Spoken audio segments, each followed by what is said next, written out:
오늘 벨기에 신앙 고백서 이제 5조 성경의 권위에 대해서 같이 우리 살펴보도록 하겠습니다. 우리 5조 같이 천천히 읽어보도록 하겠습니다. 시작. 우리는 이 모든 책들 그리고 오직 이 책들만을 우리의 믿음을 구성하고 기초하고 확증하는 거룩한 정경으로 받아들입니다. 우리는 이 책들에 포함된 모든 것들에 대하여 어떠한 의심 없이 믿습니다. 교회가 받아들이고 승인했기 때문이 아니라 특별히 성령님께서 우리의 마음속에서 그 책들이 하나님으로부터 온 것임을 증거하고 있기 때문이며 그 안에 담겨진 내용들이 그 자체로 증거를 포함하고 있기 때문입니다. 그렇기에 심지어 눈먼 자라 할지라도 그 책들 안에 예언된 모든 것들이 성취되고 있음을 알 수 있습니다. 오늘은 이제 5조 성경의 권위에 대한 내용입니다. 그러니까 성경의 권위가 있어야 그 성경을 우리가 순종하고 받아들이고 또 따르고 나갈 수 있지 않겠습니까? 그런데 오늘 이 벨기에 신앙 고백서 5조를 보면 같이 한번 보시죠. 다시 한번 보시면 제일 처음에 우리는 이 모든 책들, 그러니까 이 모든 책들이라고 하는 것은 성경 66권 정경을 말하는 것이죠. 우리가 앞에 4조에서 정경에 대해서 함께 배웠습니다.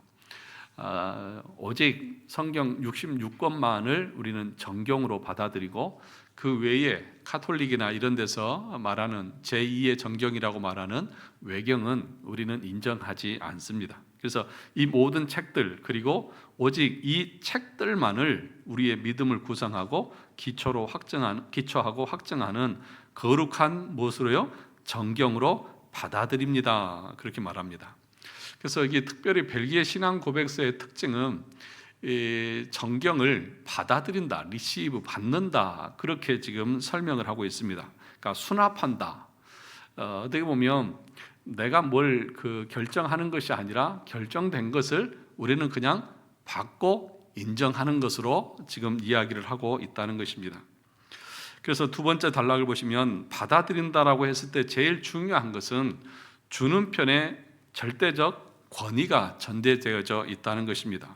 그래서 이 5조에 보면 성경은 하나님으로부터 온 것임을 스스로 증거하고 있다. 또 성령이 우리 안에서 내적으로 증거한다. 그렇게 표현하고 있는 걸 보게 됩니다. 그러니까 성경은 권위가 있는데 왜 권위가 있느냐? 이것이 하나님의 말씀이기 때문이다. 절대자 되시는 하나님께서 주신 것이기 때문에 이것은 권위가 있다. 그렇게 이야기를 하고 있습니다. 뿐만 아니라 벨기에 신앙 고백서는 그 마지막 단락에 보면 66권, 그러니까 4조에서 언급했던 성경 66권 그리고 오직 그 66권만을 우리의 믿음을 구성하고 기초하고 확증하는 거룩한 정경으로 받아들인다.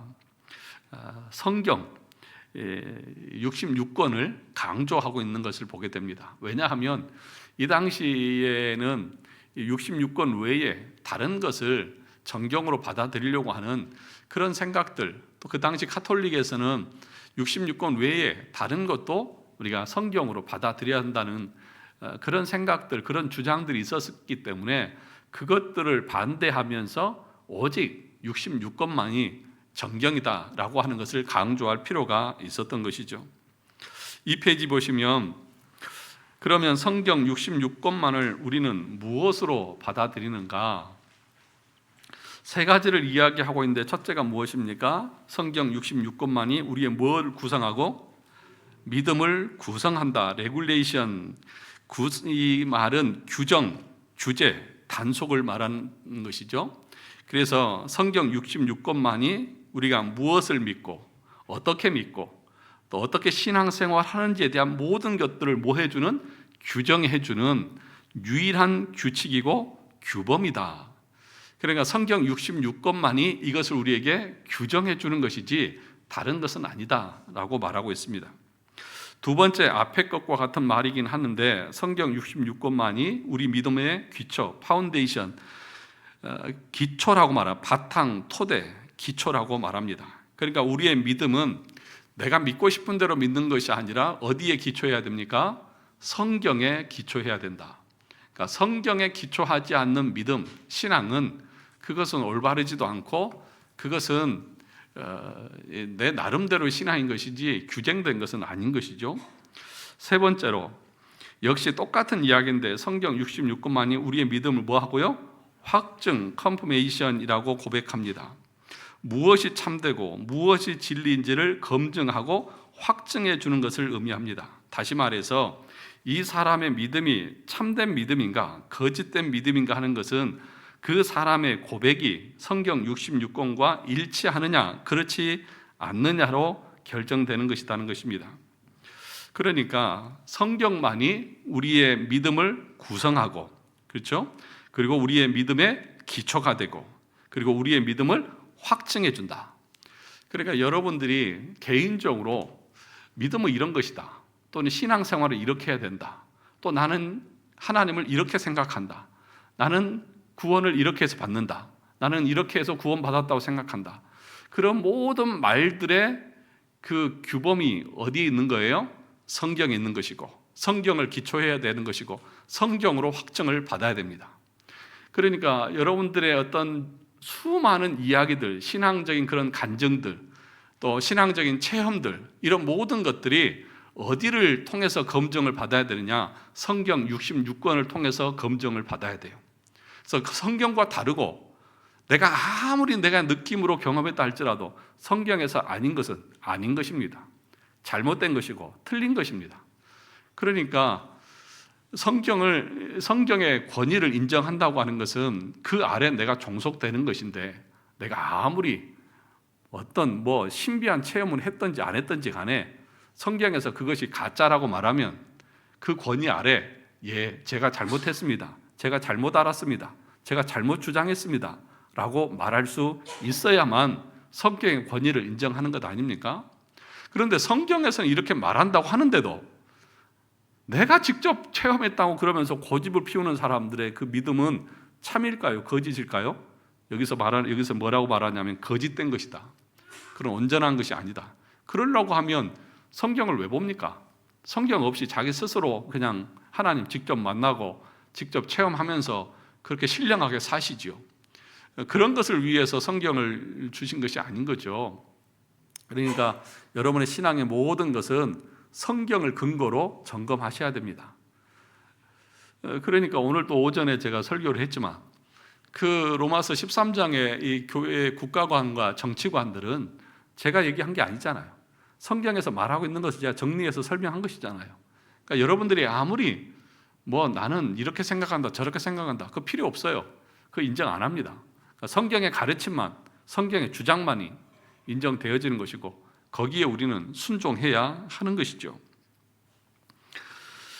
그 다음 문장을 보시면 우리는 이 책들에 포함된 모든 것들에 대하여 어떠한 의심도 없이 믿는다. 추호도 의심 없이 그걸 받아들인다고 말합니다.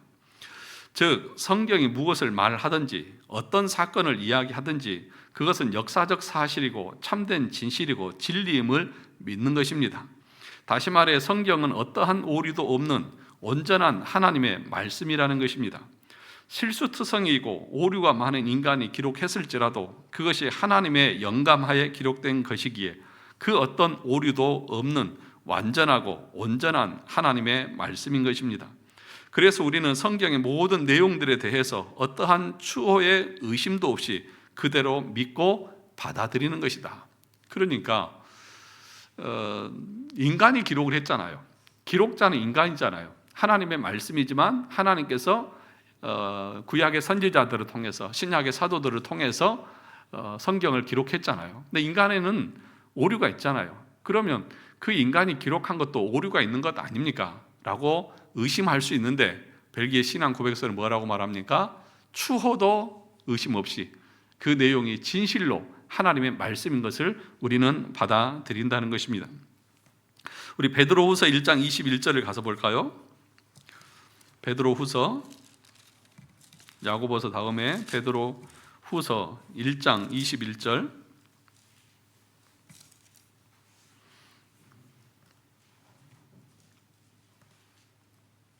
다 찾으셨습니까? 베드로후서 1장 21절. 같이 읽어보겠습니다. 시작. 예언은 언제든지 사람의 뜻으로 낸 것이 아니요 오직 성령의 감동하심을 받은 사람들이 하나님께 받아 말한 것임이니라. 예언, 이 성경은 사람의 뜻으로 낸 것이 아니다. 사람이 자기가 만들어낸 것도 아니고 자기 스스로 영감을 받아서 한 것도 아니라 하나님께 받아 말한 것이다. 성령의 감동으로. 그래서 성령의 감동이라고 하는 것은 기운을, 호흡을 불어 넣으셨다, 그렇게 얘기했다고 우리가 앞에서 배웠습니다. 그러니까 하나님이 천지를 창조하실 때, 6일째 인간을 만드실 때 흙으로 빚으시고 그 코에 생기를 불어 넣으신 것처럼 하나님께서 자신의 뜻과 자신의 말씀을 인간들 속에 불어 넣으셔서 그것이 조금도 오류가 없이 기록되게 하셨다는 것을 우리는 믿고 그대로 받아들입니다. 이것이 우리의 신앙 고백인 것입니다. 그런데 오늘날 목사라고 하면서 또 신학자라고 하는 사람들 중에서도 이 성경 66권이 온전한 오류가 없는 하나님의 말씀이라고 받아들이지 않는 목사도 있고 신학자들도 있습니다. 두 부류가 있는데 자유주의 신학자와 또 신정통주의자라고 하는 그런 두 부류의 사람들이 있습니다. 중세에는 이성이 억압을 당하면서 하나님의 말씀을, 그러니까 종교가 어떻게 보면 강압적으로 하나님의 말씀으로 강요했고 믿으라고 폭정을 베풀었다. 그런데 르네상스가 되어지면서 이성을 강조하면서 이제는 우리가 그 억압에서 벗어나서 우리의 이성을 사용해서 이것이 진짜 성경이 맞는지 안 맞는지를 한번 검증해 봐야 된다. 그렇게 생각하면서 이 하나님의 말씀을 거부하는 사람들, 그러니까 이 자유주의자들은 성경 전체가 오류가 없는 하나님의 말씀으로 받아들이지 않습니다. 예를 들면 기적, 이적 같은 것은 그거는 우리의 이성으로 합리적으로 검증이 안 되고, 기적 같은 것은 우리가 과학적으로 검증할 수 없으니까 그건 하나님의 말씀이 아니다. 그래서 이런 표현들을 많이 합니다. 학교에서, 신학교에서 배울 때 교수님들이 이렇게 설명을 합니다. 성경은 하나님의 말씀이다, 이런 말과 성경에는 하나님의 말씀도 있다, 같아요, 달라요? 어떻게 다릅니까? 전자는 모든 것이 하나님의 말씀인 것이고 성경에 하나님의 말씀도 있다, 그 말은 말씀이 아닌 것도 있다, 그런 말이잖아요. 그런 식으로 자유주의자들은 그렇게 성경에 오류가 있고 뭔가 잘못된 부분이 있다, 그런 식으로 주장하는 사람들이 있다는 것이죠. 그것에 대해서 칼바르트라고 하는 이 신정통자는 그것에 대해서 폭탄을 던지면서 그것이 잘못이라고 주장을 하면서 거기까지는 좋았지만, 그런데 이 자유주의자들과 타협을 하면서 그것이 거기에는 뭔가 오류가 있는 것처럼 그렇게 주장을 했습니다.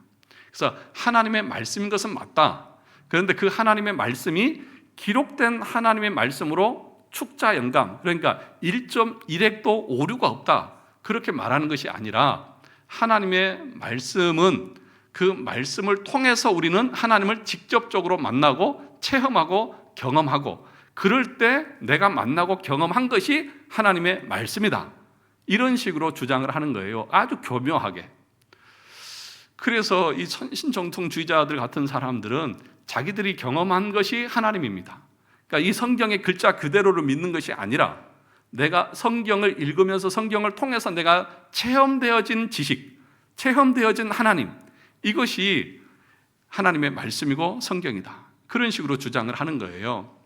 그러면 여러분, 이 성경에 있는 말씀은 그냥 하나님의 이 권위가 있는 말씀으로 받는 것이 아니고요, 단지 수단, 도구에 불과합니다. 어떤 도구죠? 내가 하나님의 은혜를 경험하고 하나님을 인격적으로 만나는 수단에 불과한 것이지 하나님의 말씀의 권위를 부정하는 거예요.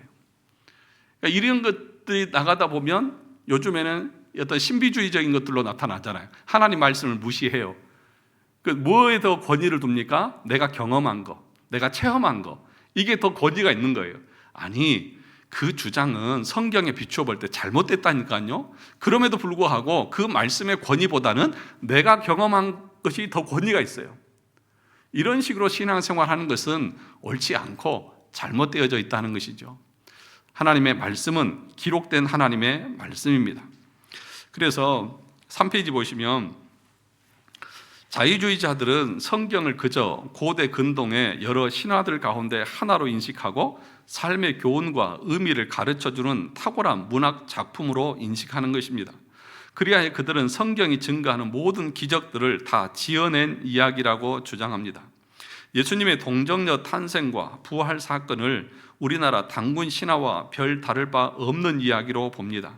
이런 자유주의 신학자들은 아예 하나님을 믿지 않는 자들이기 때문에 이단이라는 말을 붙이기에도 아까운 자들입니다. 그러니까 언젠가 제가 그런 얘기 했죠. 그 연대 신학과 교수라고 하는 사람이 아주 그 잘잘법이라고 하는 그런 유튜브에서 신앙적인 것들을 이야기하고 아주 인기가 있는 그런 분이에요. 근데 그런 사람들이 나와가지고 천국과 지옥에 대해서 이렇게 대담하는 이야기를 들어보면 그 사람들은 장소적으로 실제적인 천국과 지옥을 믿지 않습니다. 하나도 놀라지도 않으시네요. 천국이 없어요. 장소적으로 지옥도 없어요. 그러면 천국은 뭐냐?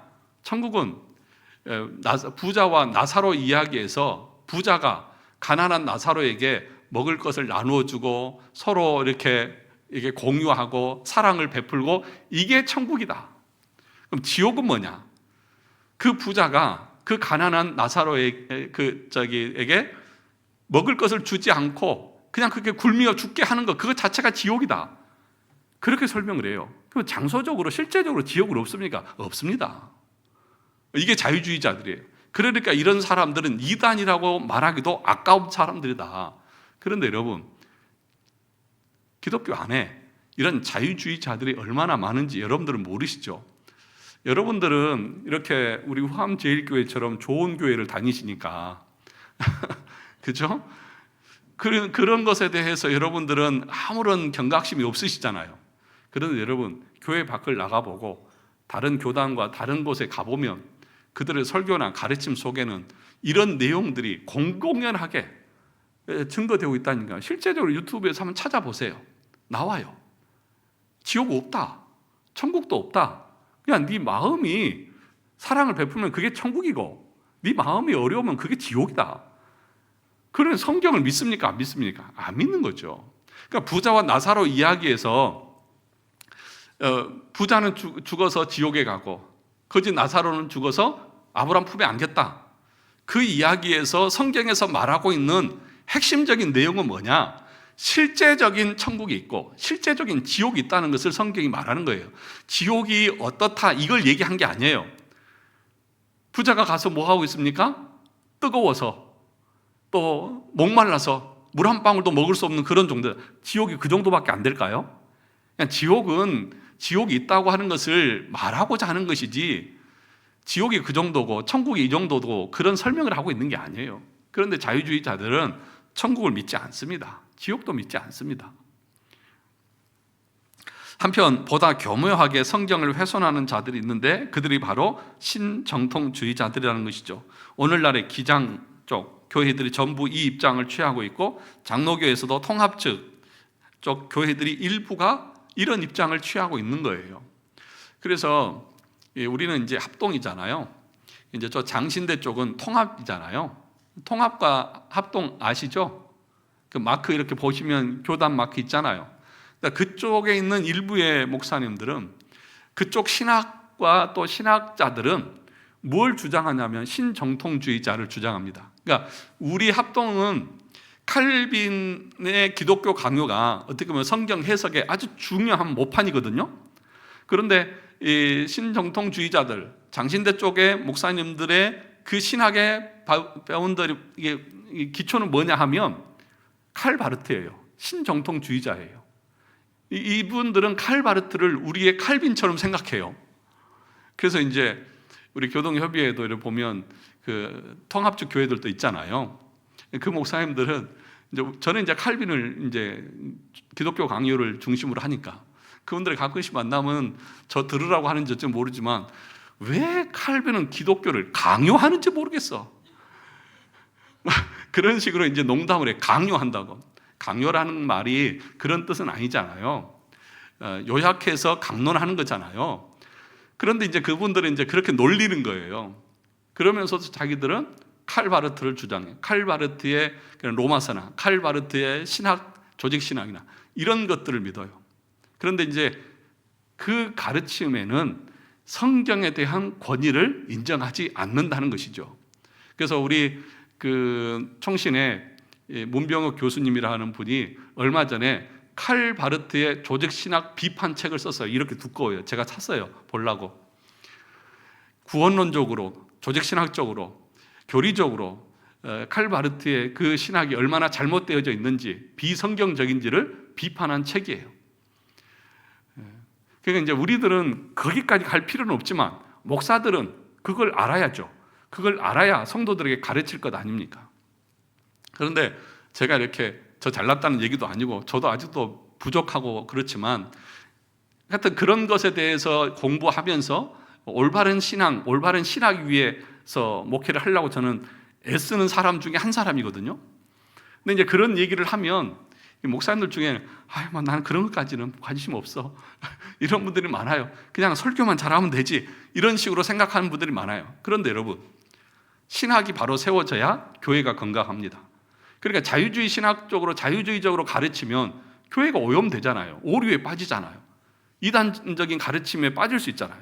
그러니까 교리를 모르면 성경 해석을 안 되는 거예요. 제가 늘 얘기하는 게 이런 신앙 고백서를 모르고 이런 교리서를 공부 안 하면 성경 해석이 안 됩니다. 이건 성경 해석의 틀이에요. 이 틀 안에서 해석을 해야만 올바르게 해석할 수 있는 거예요. 제가 그 아침에도 설교할 때 얘기했지만 목사가 지은 죄와 똑같은 죄를 할지라도 목사가 지은 것과 일반 성도가 지은 그 죄에 대한 그 형벌이 같아요, 달라요? 다르다고 했죠. 이제는 대답들 똑바로 하시네요. 다르다고 했잖아요. 그걸 어떻게 알아요? 성경에 다르다고 나와 있는 거 있어요? 없어요. 그럼 어디서 알 수 있느냐? 대요리 문답을 공부해 보시면 거기에 왜 어떻게 다르냐? 이게 누가 죄를 지었느냐? 그리고 그것이 고의적이냐 우발적이냐? 또 뭘 준비해서 했느냐 안 했느냐? 이런 조건에 따라서 그 죄의 경중이 달라져요. 제가 그래서 언젠가 얘기하면서 통합주 목사님하고 내가 얘기하면서 죄의 경중은 다르다. 무슨 죄의 경중이 다르냐고 그러는 거예요. 그래서 교회 대요리 문답을 봐라. 다르다 했더니 무슨 그런 교리 문답을 얘기하냐고 이러는 거예요. 그거 필요 없다는 거죠. 그러니까 해석이 잘못되어지는 거죠. 분명하게 성경은 누가 지었느냐, 그 직분이 무엇냐에 따라서 죄의 영향력이 다르기 때문에 그 죄에 대한 형벌도 다르다. 그리고 의도적이냐, 계획적이냐, 아니면 우발적이냐 이런 것에 따라서도 형벌이 다른데 교리를 모르니까 무슨 죄가 뭐 큰 죄가 있고 작은 죄가 있습니까? 그러니까 로마 카톨릭 교회는 대죄, 소죄를 나눕니다. 그런 구분이 아니라 하나님 앞에서 우리가 악의적인 것을 가지고 죄를 짓는 건 더 크게 벌하는 거잖아요. 우발적으로 죄를 지은 것은 성경에서 어떻게 얘기합니까? 도피처를 마련해 주잖아요. 예? 그러니까 그래서 피할 수 있게 해줘요. 우발적으로 실수해서 지은 것은, 그러나 고의적으로 지은 것은 잡아서 죽여야죠. 다른 거예요. 자, 하여튼 그런 얘기고요. 자, 보시면 이것은 칼바르트의 입장인데, 그러니까 지금부터 약 100년 전에 한참 자유주의 신학이 온 세상에 판칠 때에 혜성같이 등장해서 자유주의 진영에 핵폭탄을 터뜨려 사람들을 어느 정도 정통으로 되돌려 놓은 사람이 있는데 그 사람이 바로 칼바르트입니다. 그런데 완전히 정통이 아니라 어느 정도 자유주의와 타협을 보았기 때문에 이 사람들을 가리켜서 신정통주의자라고 말하는 것입니다. 칼바르트는 주장하기를 성경은 인간의 책임으로 여러 가지 한계를 가지고 있고 기록자의 사소한 판단 착오나 실수가 나타나며 역사적, 과학적, 연대적 오류나 신화가 포함되어 있다. 이렇게 주장하는 사람들이 신정통주의자들이고, 이 가르침과 이 신학 위에서 세워져 가는 교회가 이 통합 측의 일부 목사님들. 다 그렇다는 것은 아니지만 이렇다는 거예요. 그러니까 성경의 권위를 부정하는 것이죠.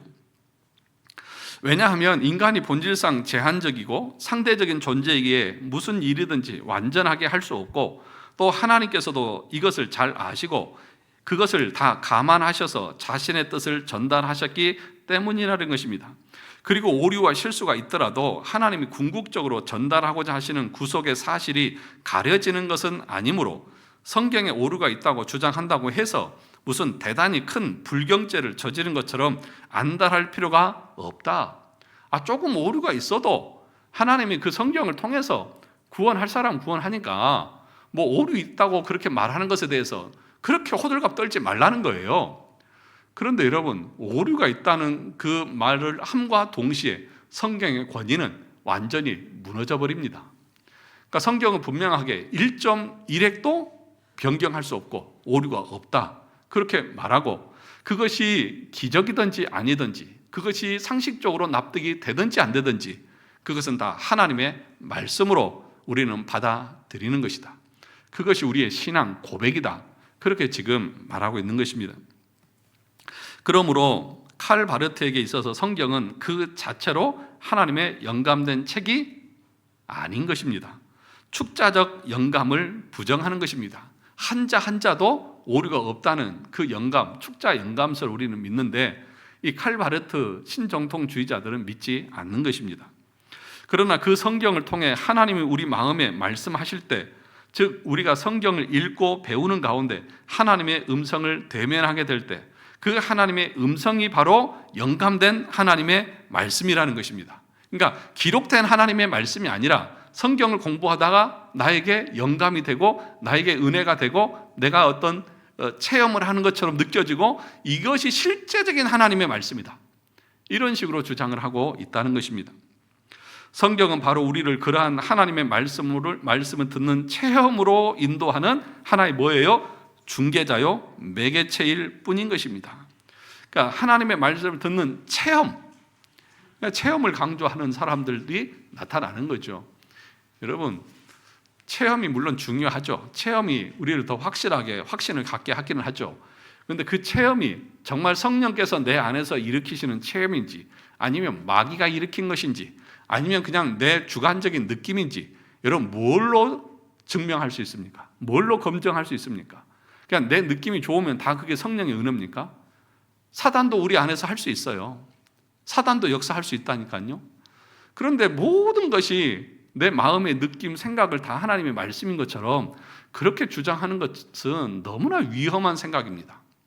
제가 언젠가 새롭게 하소서인가요? 그런 CBS에서 하는 그런 거 있잖아요. 목회자들 나와서 이렇게 대담하고 하는 거. 저기 태평동 거기 가기 전에 선한 목자 교회 유기성 목사님인가요? 그분이 나와서 이렇게 대담하는 얘기를 들어보니까 하나님이 자기에게 말씀하셨대. 하나님이 자기에게 말씀하셨대. 너 진짜 이 길 갈 거지? 그리고 하나님 말씀하셨대요. 그래서 자기가 그랬대요. 하나님, 저 갈 수가 없을 것 같은데요, 제가 부족해서. 그러니까 그래도 가라 그러셨대요. 하나님이 직접 말씀하신 거예요. 들은 거예요. 감리교. 그런 그 대담을 보면서 그 앞에 사회자들은 하나님이 그렇게 인도하셨군요, 그렇게 감동을 하는데, 그것이 성경에 비춰보면 얼마나 어처구니 없는 얘기냐는 거죠. 아니, 내가 마음에 그런 생각을 가질 수는 있어요. 하나님 이렇게 말씀하시나? 나를 이렇게 성령께서 내 안에서 이렇게 하시나? 그럴 수는 있어요.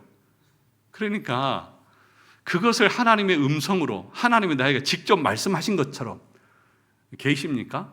계시는 종결됐잖아요. 성경을 통해서 우리는 하나님의 인도하심을 받는 거잖아요. 그걸 내가 말씀을 보면서 분별해서 이것이 하나님의 뜻이 아닌가를 생각하고 가는 거죠. 근데 그분들은 기도하면 하나님이 자기가 직접 말씀하세요. 내 마음에 누구야 이리 가라, 누구야 저리 가라. 그러면 자기는 또 말하는 거예요. 하나님, 저 가기 싫은데요. 그러면 또 하나님 말씀하는 거예요. 아니야, 가야 돼. 알았습니다, 하나님 가겠습니다. 그 하나님과 영적인 대화를 하는 거예요. 그런 간증을 하면 성도들 입장에서 볼 때는 우리 목사님이 얼마나 신령합니까? 하나님하고 직접 대화하시는데 그것을 자기의 어떤 영적인 권위인 것처럼 말하고 있는 거예요. 이 감리교, 이 알미니안주의자들. 자기의 의지와 노력으로 구원을 얻는 것처럼 그렇게 자기가 하는 거예요. 예. 그런데 여러분, 우리가 칼빈의 기독교 강요를 공부하는 것을 알다시피 여러분, 도를 여러분들이 부드럽게 하실 수 있어요, 없어요? 없잖아요. 그리고 의지를 새롭게 하는 것처럼 그것이 불가능한 것을 하나님 그렇게 하시는 거예요. 재창조예요. 그리고 그 의지가 선하게 역사되어지는 것도, 선한 일에 내가 나아가게 되는 것도 하나님의 은혜가 부어져야 가능한 거예요. 다 하나님의 은혜로 된 거예요. 근데 자기가 뭔가를 그렇게 받아서 의지를 가지고 가는 것처럼 그런 식의 그릇된 가르침들을 가르치는 거예요. 그러니까 우리가 이런 것을 모르면 그 사람들의 그런 이야기들이 아주 신령하고 은혜가 넘치고 성령 충만한 것처럼 그런 식으로 받아들이는 거예요. 그런데 우리는 뭐라고 말합니까? 성경 66권만이 정경이고 우리의 모든 고백이나 체험이나 이런 것들은 성경의 근거에서 검증받아야 되고 확정받아야 된다. 그것이 기본이고 기초고 확정이다. 그렇게 말하는 거예요. 근데 우리가 말하다시피 웨스트민 신앙 고백에서 성경에서 계시는 지금도 이어지고 있습니까? 끝났습니까? 끝났잖아요. 계시는 종결되어졌잖아요. 그런데 언제 하나님이 나에게 직접 말씀하세요? 다 거짓된 것들이죠. 그러니까 이 말인 거예요. 신정통주의자들처럼 주관적인 체험과 깨달음이 하나님의 말씀인 거예요. 그래서 객관적인 하나님의 말씀보다 자기의 주관적인 깨달음을 더 중요하게 여기는 거예요. 그래서 자기 체험이 중요한 거예요. 그리고 하나님의 말씀은 보지 않아요. 이것은 그릇되고 온전한 신앙생활이 아니라는 겁니다. 그래서 그 밑에 보시면 상당히 주관적인 해석의 위험성이 다분히 있는 거예요. 우리는 어떻습니까? 우리는 성경도 하나님의 일점 무호한 말씀이고 이 말씀을 사용하셔서 우리에게 말씀하시는 것도 하나님의 말씀이라고 믿는 것입니다. 그러나 우리는 설사 내가 감격 가운데 깨닫고 체험했다 할지라도 그것이 거짓일 수 있기 때문에 항상 객관적인 기준으로서 일점 무호한 하나님의 말씀에 비추어 내 신앙을, 내 체험을, 내 생각을 점검해 보아야 한다는 거예요. 그러니까 여러분 조심하세요. 내가 옛날에 이런 경험했다, 이런 체험했다 이렇게 말하는 것은 다분히 위험합니다. 제가 볼 때는 다 자기 주관적인 생각이에요. 자기 판단이에요. 제가 성경을 읽고 연구한 것에 비하면 그건 성경적이지 않아요. 그런 경우가 거의 99.999999999%예요. 예. 그러니까 여러분 성경만 말하십시오. 그러니까 이렇게 얘기하면 이 신정통주의자들이나 자유주의자들은 우리보다 답답하다고 말합니다. 왜 답답하다고 말할까요? 아니 신앙이 이렇게 체험적이고 신비한 것도 있고 능력도 나타나고 막 이렇게 활동적이야지 무슨 맨날 글자만 쳐다보고 있냐고, 성경의 문자에 갇혀 있냐고 그런 식으로 비난을 하는 거예요. 그런데 우리는 성경만이 66권의 말씀만이 1.1핵도 오류가 없는 하나님의 말씀이다. 그리고 우리의 신앙의 경험과 체험과 생각과 모든 것은 이것에 기초해서 확정을 받아야 되고 이것에 기초해서 검증을 받아야 된다. 그것에서 벗어난 것은 잘못이다. 자, 눈을 뜨시고 성경을 보시기 바랍니다. 자, 칼바르트는 그것이 없습니다. 그래서 이런 우리를 칼바르트나 신정통주의자들이 보면 뭐 하다고요? 답답함을 느끼는 것입니다. 살아계신 하나님을 생생하게 체험하고 성경보다 더 크신 하나님을 만나는 것이 중요한데 우리는 맨날 성경 문자만 붙잡고 성경 문자에만 매여 있으니까 아주 답답한 통조림에 갇혀 있는 문자주의자들이다. 그런 식으로 우리 개혁신앙을 성경의 권위만을 주장하는 우리를 비난하고 조롱하고 있다는 것이죠. 그러나 여러분 생각해 보세요. 사람마다 경험과 체험들이 다 다르잖아요. 그 각자의 그 체험이 성경 위에 있다고 하면 얼마나 그것이 우습습니까? 나는 이렇다, 너는 이랬냐? 그러면서 다 각자 다른 것을 주장할 수 있을 것 아니겠습니까? 그러나 우리처럼 이 책들 안에 포함된 모든 것들을 조금도 의심하지 않고 믿는 것이야말로 뭐라고요? 참된 신앙이며 그것이 하나님이 이 책을 기록하신 의도에 충실하는 것입니다. 성경만이 무한 하나님의 말씀이며 우리의 신앙의 유일한 규범이고 기초이고 확증입니다. 우리는 여기에 뭘 걸어요? 목숨을 거는 거예요. 그래서 열심히 성경을 읽고 연구하고 배우는 일에 힘써가는 겁니다. 이것에 기초할 때 여러분의 신앙이 건강할 수 있고 안전할 수 있는 거예요. 여기에서 벗어나게 되어지면 오류에 빠지고 그릇된 신앙관에 빠지고 신비주의에 빠지고 자기 주관적인 생각에 빠져서 도대체 하나님의 말씀은 듣지 않고 그 권위를 인정하지 않고 우상 숭배처럼 그렇게 잘못된 신앙으로 빠질 수 있다는 것입니다. 만일 우리가 그들의 주장에 넘어가서 성경에 조금이라도 오류가 있다고 인정하게 된다면 그 순간 모든 성경의 권위는 훼손되어지고 결국 우리를 성경의 굳은 반석에서 떼어놓으려는 사단 마귀의 전략에 넘어가는 꼴이 되고 말 것입니다. 성경에 오류가 있다고 주장하는 자들의 말로를 보십시오. 성경의 무호성을 인정하지 않는 대부분의 신학자들, 교회, 목사들을 보면 결국에는 여성 목사 안수를 인정하고 로마 카톨릭하고 화해하려고 하고 다른 종교에도 구원이 있다고 하는 WCC 운동에 참여하고 대부분이 신비주의적인 영성운동 쪽으로 빠져가게 되는 결과를 맞이하고 있다는 것이죠. WCC 또 WEA 이런 것들은 다른 데도 구원이 있다고 믿는 거예요. 특별히 가장 큰 이슈가 뭐냐 하면 로마 카톨릭과 교리적인 일치를 추구하려고 하는 거예요. 로마 카톨릭의 그 교리가 얼마나 잘못되어졌는지 중세의 그 잘못된 구원론이 얼마나 판을 치고 있는데 지금도 여전히 주장하고 있는데 거기에도 구원이 있다고 합치를 이루려고 하는 것이 이들의 운동인 거예요. 그런데 가관인 것은 우리 교단에도 저 서초동의 큰 교회, 그 교회의 목사는 WEA를 주장하면서 그들과 연합해서 자기가 거기에 회장이 되려고 안달이 나서 그러고 있어요. 교리를 안 가르치고 배우지 않으니까 우리 합동 교단에도 그런 것들을 주장하는 사람들이 넘쳐나고 있습니다. 여러분들은 잘 모를지 모르겠지만 신학이나 교단 안에 그런 이단적이고 자유주의적인 그런 신학과 사상들이 계속해서 우리 교단 안에도 들어오고 있어요. 그래서 지난 총회에서는 우리 교단에서도 여성 강도권을 인정하자고 그렇게 결의를 하고 여성 목사 한 수를 줘야 된다고 그렇게 주장하는 사람들이 많아요. 제가 그 총회하는 것을 유튜브로 다 봤는데 이제 어르신들은 나와가지고 그것은 신앙 고백서에도 위배되고 교리적으로 올바르지 않습니다. 그리고 그것은 헌법에도 위배됩니다. 그런 말을 아무리 해도요 듣지도 않아요. 그냥 총회장이 그냥 그것은 그냥 치워버리고 이 주장하는 사람들의 그 이야기만 받아줘요. 웃겨요. 그러니까 그 개혁신앙 장로교의 원리와 원칙도 모르는 사람들이 총회장도 하고 있고 이렇게 얘기하면 저보고 건방지다고 그럴지 모르겠지만 그런데 여러분 그 총회장은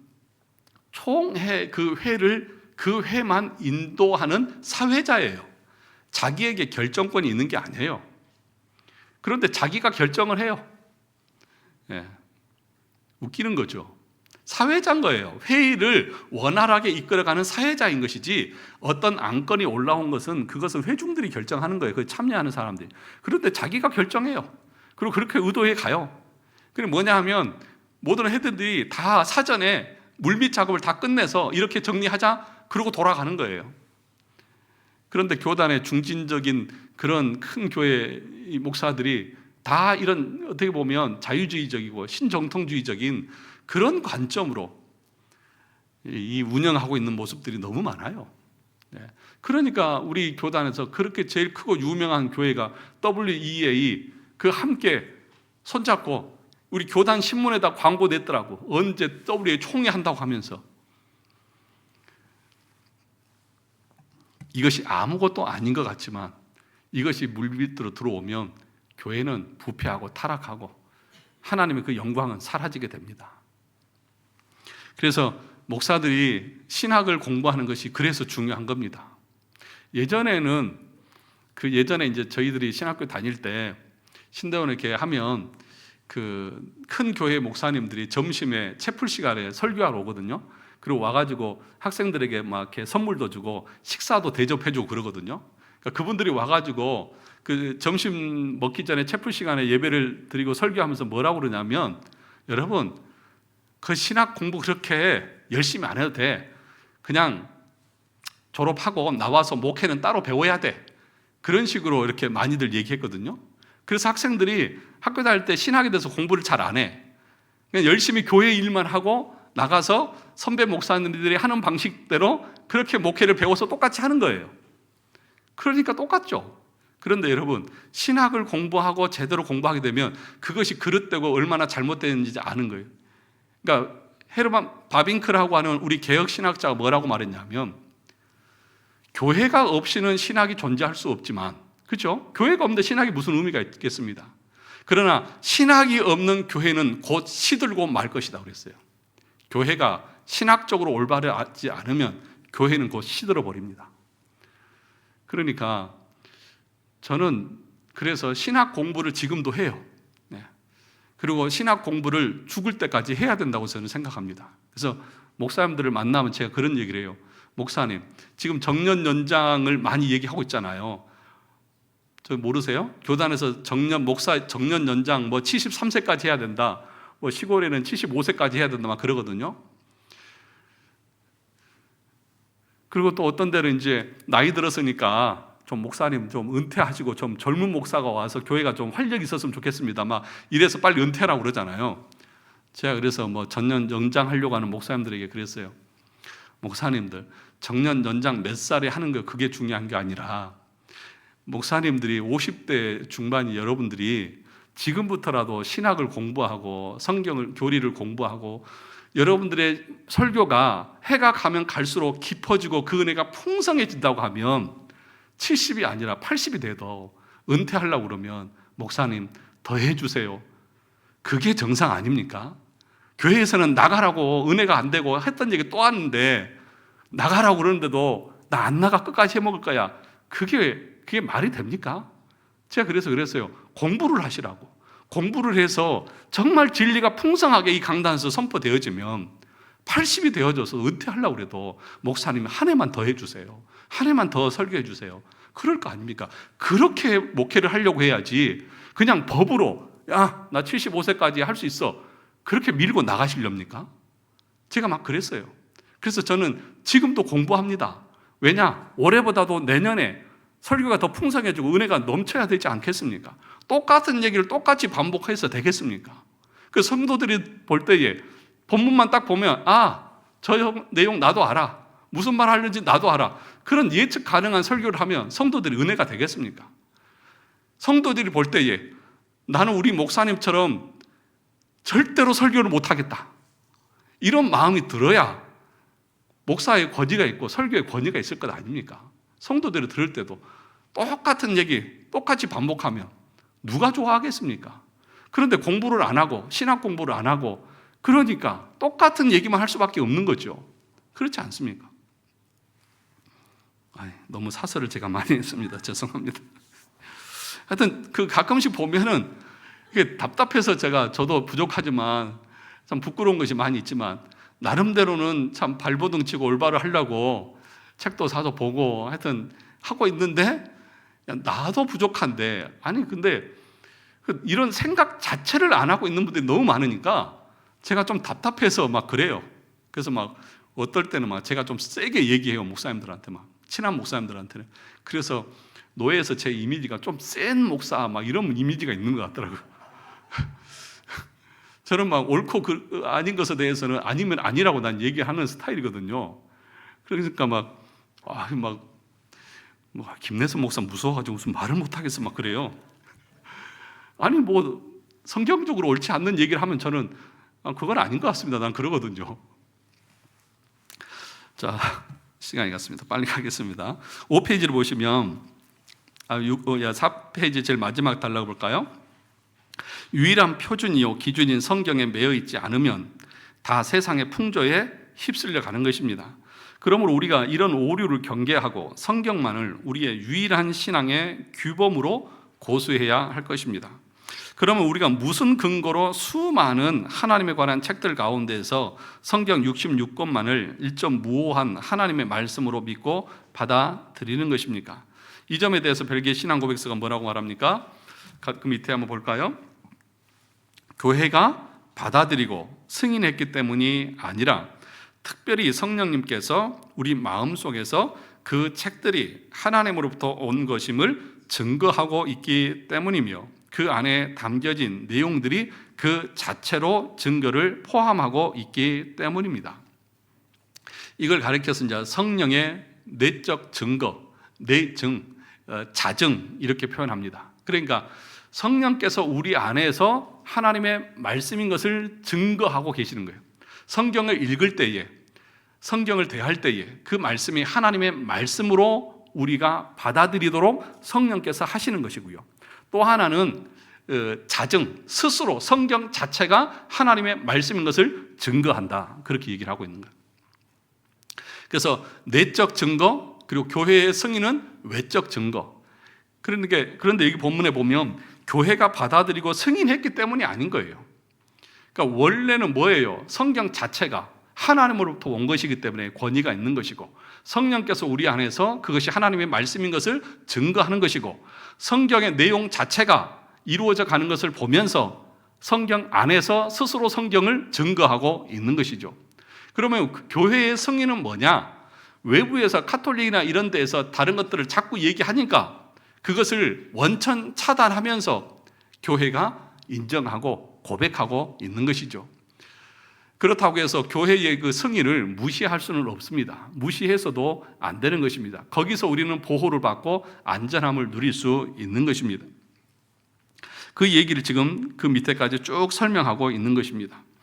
그래서 5페이지 제일 마지막에 보시면, 그러므로 우리는 교회의 증언을 통해 어떤 책들이 권위 있는 하나님의 말씀인지에 대한 증거를 들을 수 있어야 합니다. 이것을 가리켜서 교회의 외적 증거, 그러니까 외증이라고 부를 수 있습니다.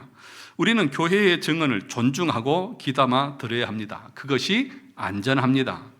웨스트민스터 신앙고백서 1장 5항은 이렇게 가르칩니다. 우리는 교회가 아니고 교회의 증거를 통해 감동과 권유를 받고 성경을 고상하고 존귀하게 여겨야 될 것입니다. 5항도 교회가 그것을 정경으로 받아들이고 승인하기 때문이라기보다는, 그러니까 그것에 권위가 없다는 것이 아니라 권위는 있습니다. 그러나 교회가 승인했기 때문에 성경이 되는 것이 아니고 성경 자체로 권위가 있습니다. 그것을 교회가 받아들이는 것뿐이라는 것이죠. 근데 로마 카톨릭은 뭐라고 말하냐면 교회가 승인했기 때문에 성경이라고 말합니다. 그러니까 성경의 권위보다 교회의 권위가 위에 있습니다. 그런데 우리 개혁신앙은 뭐라고 말합니까? 교회가 승인했기 때문에 성경이 되는 것이 아니에요. 원래 성경 자체가 증거하고 있고 또 성령께서 우리 안에서 이것이 하나님의 말씀이라는 것을 증거해요. 그것을 교회가 받아들이는 거예요. 그러니까 순서가 다른 거죠. 그러니까 로마 카톨릭 같은 경우는 교회가 승인하지 않으면 성경이 아니에요. 또 교황이 공적으로 선포한 것은 하나님의 말씀과 동등한 권위를 가져요. 이게 얼마나 신성모독적인 얘기냐는 거죠. 실제로 그렇다니까요. 그래서 여러분, 연옥이라고 하는 교리가 카톨릭에는 있잖아요. 교황이 나타나서 어떤 교황은 연옥은 존재한다. 그러면 연옥이 존재하는 거예요. 그런데 또 다른 교황이 나중에 나타나가지고 연옥은 존재하지 않는다. 그러면 그것은 없는 거예요. 그러니까 성경이 교황의 어떤 해석에 따라서 성경이 되기도 하고 안 되기도 하는 거예요. 그럼 성경에 권위가 있습니까? 교황이 더 권위가 있습니까? 교황이 더 권위가 있잖아요. 교회가 더 권위가 있잖아요. 아니라는 거죠. 성경 자체에 권위가 있는 것이죠. 이런 식으로 이 신학적인 오류들을 많이 내포하고 있다는 것을 우리가 알아야 합니다. 자, 그 얘기를 지금 6페이지부터 그러니까 계속해서 하고 있는 그런 이야기입니다. 그래서 7페이지 보시면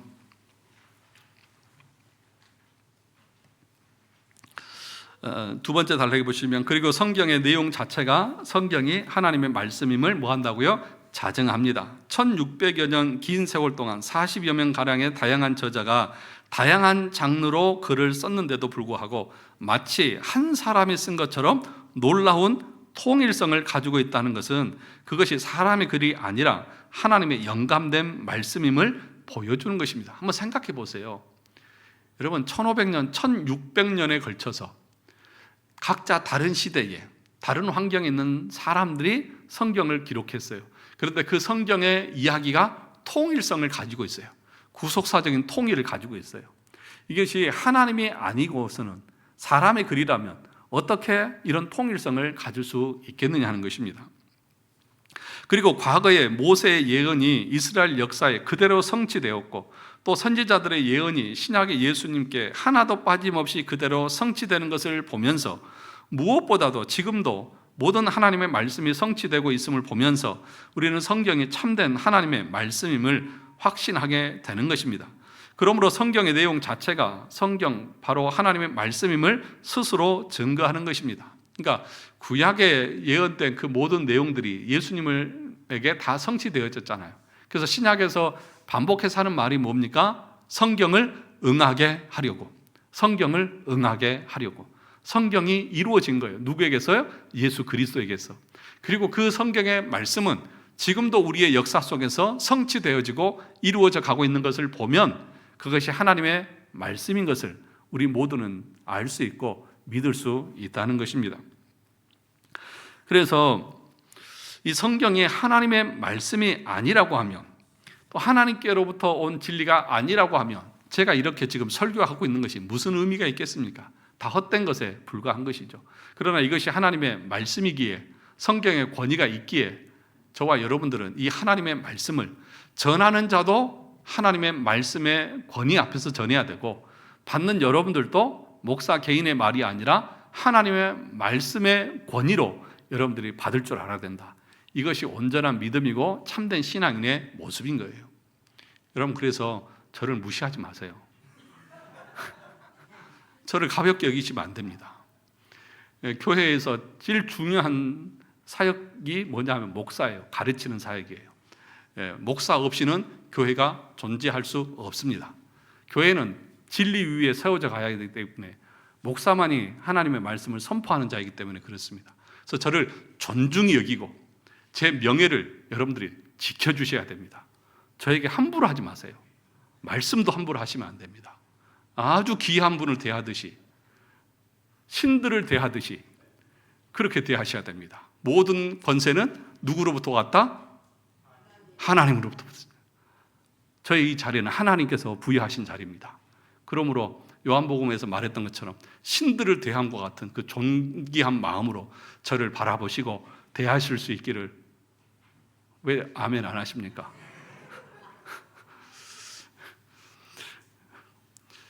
그런 것처럼 저도 하나님의 말씀을 전하는 자로서 그 두려움을 가지고 온전하고 실제적이고 진리의 말씀을 전하려고 부단하게 애를 써야죠. 그러니까 칼빈이 거기서 얘기했던 것처럼 그 입을 통해서 진리를 대언하게 한 것을 네가 안다면 어떻게 가볍게 할 수 있느냐. 그 마음으로 설교를 준비하고 또 설교를 해야 되는 것이 마땅한 것이고, 여러분들도 그 두려운 마음으로 하나님의 말씀을 받아야만 교회가 참되고 온전하게 세워져 갈 수 있는 것이죠. 목사도 가볍게 농담식으로 설교하고 설교를 듣는 성도들도 뭐 지나 잘하지 이렇게 받으면 그 교회가 어떻게 하나님의 교회가 되어질 수 있겠습니까? 그러니까 이것은 누구 한쪽만 잘해서 되는 게 아니에요. 여러분 모두도 그 마음을 가져야 합니다. 이거 지금 제가 농담으로 웃으면서 얘기했지만 이건 농담이 아니고요, 진짜고 참입니다. 여러분들이 그렇게 목사를 귀한 줄 알고 귀하게 여길 줄 아셔야 합니다. 엎드려 절 받는 것 같아서 너무 웃기는데요. 그래서 그 7페이지 단락에 보시면 존 프레임 교수라고 하는 이 개혁 신학자는 이런 말을 했습니다. 성경 권위의 절대성은 하나님의 권위가 절대적이기 때문이며, 또한 성경은 우리에게 말씀하시는 그분의 인격적인 말씀이기 때문이다. 또 어거스틴이 이런 말을 했습니다. 만일 성경의 신적 권위가 흔들린다면 신앙은 비틀거릴 것이다. 또 헤르만 바빙크도 이런 말을 했습니다. 진실로 성경의 권위가 기초할 수 있는 단 하나의 토대가 있는데 그것은 성경의 영감이다. 이것이 무너지면 성경의 권위도 끝장난다. 이런 경우 성경은 우리 신앙과 삶의 기준이 되기에는 전혀 자격이 없는 단지 인간적인 그들만을 포함할 뿐이다. 여러분, 그래서 이 말씀이 얼마나 확실한지 신앙 고백서에서는 뭐라고 했습니까? 마지막에 그러기에 심지어 눈먼 자라 할지라도 그 책들 안에 예언된 모든 것들이 성취되고 있음을 알 수 있다. 눈먼 자들이라도, 눈이 먼 자들이라도 볼 수 있을 정도로 성경의 그 성취는 확실하다. 그러므로 성경의 권위는 분명하게 우리가 받아들이고 인정할 수 있어야 한다는 것입니다. 저와 여러분들이 하나님의 말씀의 권위를 되찾았으면 좋겠습니다. 무슨 얘기입니까? 그냥 말로만 성경은 하나님의 말씀이다, 그것이 아니라 그 말씀이 신적인 권위가 있고 하나님의 말씀이라고 하면 그 말씀 앞에 우리가 납작 엎드릴 수 있어야 되고 그 말씀 앞에 철저하게 순종하려고 하는 그 마음이 있는 것이 권위를 인정하는 것 아니겠습니까? 왕의 권위를 인정하면 어명이요 그러면 벌벌 떨고 즉시로 순종하고 나가는 것처럼 이 하나님의 말씀이 권위가 있고 하나님의 말씀이라고 하면 우리가 그 말씀을 한 귀로 듣고 한 귀로 흘려야 되겠습니까?